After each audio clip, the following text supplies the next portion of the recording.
Marx diz que o fetiche é uma ilusão real. O fetiche, os feitiços, os vampiros, as bruxarias todas de que Marx fala no Capital, não são coisas que simplesmente, não são superstições, não são simplesmente ficções da mente humana. Eles têm a ver com um conjunto de práticas reais do capitalismo que distorcem e invertem.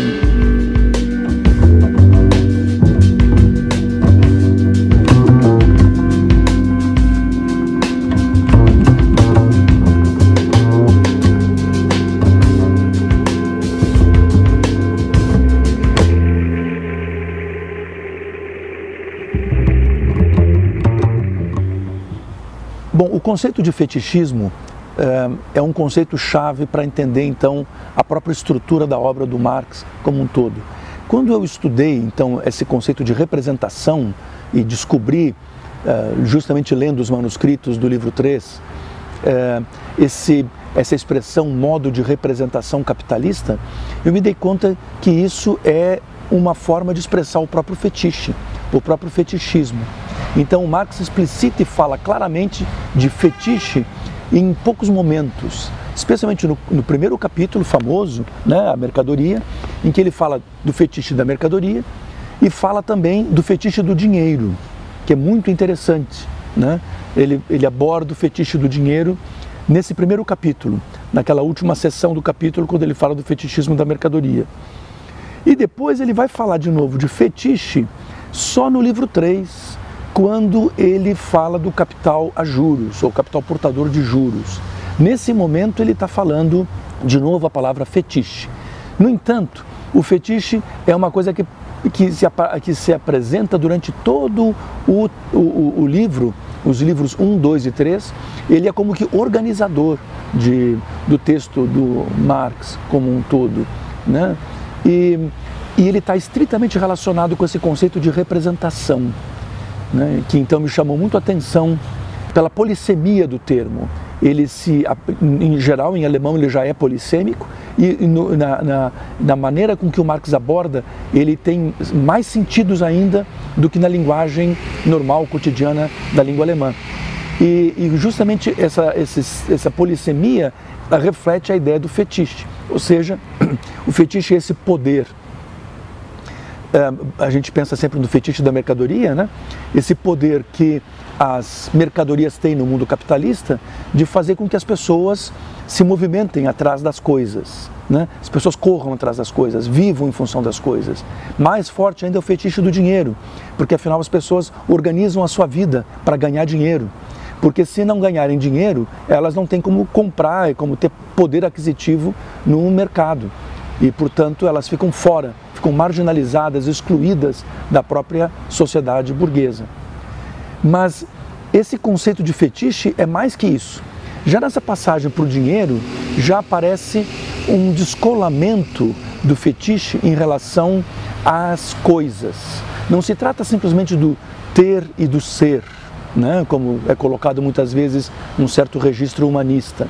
Ou não se trata simplesmente só da coisificação, como também se fala muito, porque o dinheiro não é estritamente uma coisa.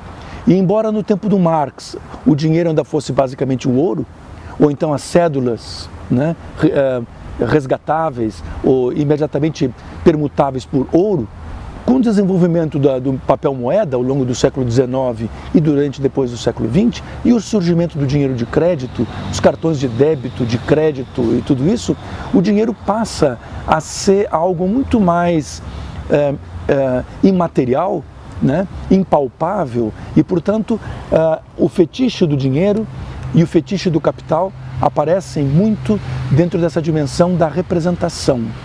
Então, são as representações que movem as pessoas. E que representações? A representação da posse da riqueza.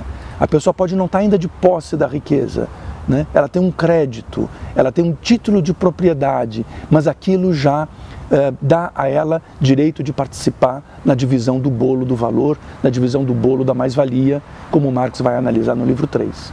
Então, se a gente pensar a questão da representação, do modo com que o Marx pensa a representação no Capital, a gente percebe que o fetiche agora ganha um sentido muito mais rico e poderoso do que simplesmente pensar no aspecto da coisa e da reificação, da coisificação, como é a tradição do pensamento das interpretações marxistas.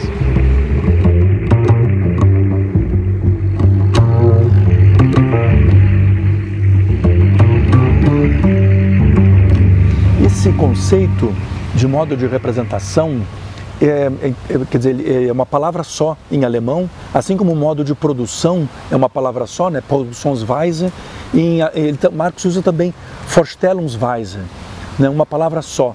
E isso aparece, ele usa a palavra, como eu falei, representação em muitas passagens do livro 1 e do livro 2.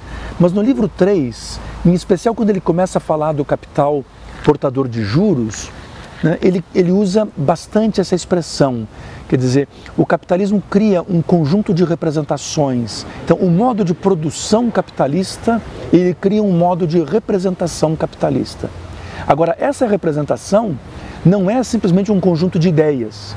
É, antes de tudo, um conjunto de práticas. Então, o uso do dinheiro, ou especialmente do dinheiro como meio de pagamento, não tanto do dinheiro à vista, embora já ali também o dinheiro à vista, ele está representando o valor social, ele é o equivalente do valor de todas as mercadorias, ou de quaisquer mercadorias, né, produzidas na sociedade. Então, ele tem uma força simbólica representativa muito grande. Mais ainda quando ele é usado como meio de pagamento, em que você vai pagar depois. Você compra e consome a mercadoria e só vai pagar depois. Então você tem um título de propriedade que o dinheiro está te assegurando. E isso vai ser desenvolvido no livro 3 do Capital, para se criar essa expressão, inclusive modo de representação. O problema todo, que muitas vezes os meus leitores, e por isso eu fiz todo um trabalho de colocar as notas de rodapé com o original alemão no livro, para que os meus leitores possam conferir. Por quê? Porque muitas vezes, em qualquer tradução, é difícil de conservar essa expressão Darstellung como apresentação e Vorstellung como representação. É difícil de conservar porque os usos dessa palavra no alemão são diferentes do uso dessa palavra, por exemplo, no português, ou mesmo no espanhol, no inglês, no francês, etc. Então, quando se vai ler uma tradução do Capital, muitas vezes essa expressão desaparece. Ou então, muitas vezes, para fazer sentido, aparece a palavra representação, quando no original não é representação que Marx usa. Ele usa expressão, ou então ele usa o contrário, apresentação. Né? E outras vezes, quando aparece a palavra representação no original, essa palavra não pode ser traduzida literalmente como representação. Né? Então, por exemplo, no alemão não se diz uma pessoa vai se apresentar, então diz, olha, eu vou me apresentar a você. Em alemão se diz, eu vou me representar para você. Né? Então já é um outro sentido.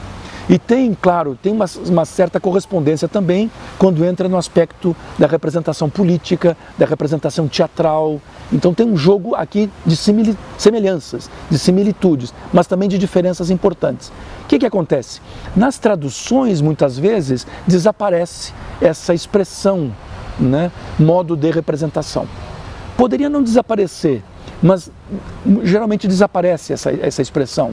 E eu lendo então na Mega, me chamou a atenção justamente essa expressão modo de representação, e por isso eu comecei a procurar em todo o texto onde é que ela aparecia e onde é que aparecia a representação e os vários conceitos e significados da representação para tentar relacionar esse modo de representação com o modo de produção.